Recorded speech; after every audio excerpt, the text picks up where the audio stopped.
அமெரிக்காவில் பனிப்புயல் காரணமாக நிலவும் கடும் பனிப்பொழிவால் மக்களின் இயல்பு வாழ்க்கை பாதிக்கப்பட்டுள்ளது. ஆயிரக்கணக்கான வீடுகளுக்கு மின்சாரம் துண்டிக்கப்பட்டுள்ள நிலையில் சுமார் 17,000 விமானங்கள் ரத்து செய்யப்பட்டுள்ளன.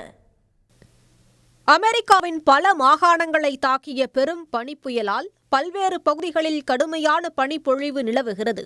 இதனால் மின்சாரம் துண்டிக்கப்பட்டதால் சுமார் 10 லட்சம் மக்கள் பாதிப்புக்குள்ளாகியுள்ளனர். கடும் பனிப்பொழிவு எதிரொலியாக கிட்டத்தட்ட 10,000 விமானங்கள் ரத்து செய்யப்பட்டதால் பயணிகள் பெரும் சிரமமடைந்தனர். டெக்சாஸ், அலபாமா, விர்ஜீனியா உள்ளிட்ட பகுதிகள் பனிப்புயலால் கடுமையான பாதிப்புகளை சந்தித்துள்ளதாக அந்நாட்டு ஊடகங்கள் தெரிவிக்கின்றன.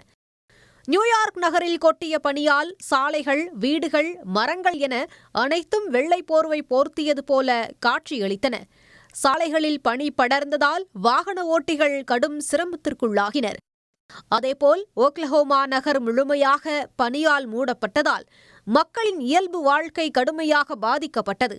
சாலைகளை மூடிய பனியை அப்புறப்படுத்தும் பணிகள் ஒரு பக்கம் நடைபெற்றாலும் பனிப்பொழிவு அதிகமாக இருப்பதனால் மீட்புப் பணிகள் பெரிதளவில் பலனளிக்கவில்லை என மக்கள் வேதனை தெரிவிக்கின்றனர்.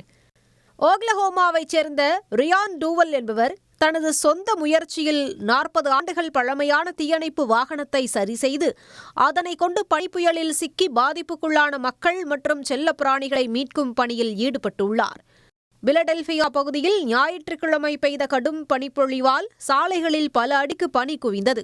இதனால் சாலை போக்குவரத்து முடங்கியதால் மக்கள் அத்தியாவசிய தேவைகளுக்கு கூட வெளியே வர முடியாமல் தவிப்புக்குள்ளாகினர்.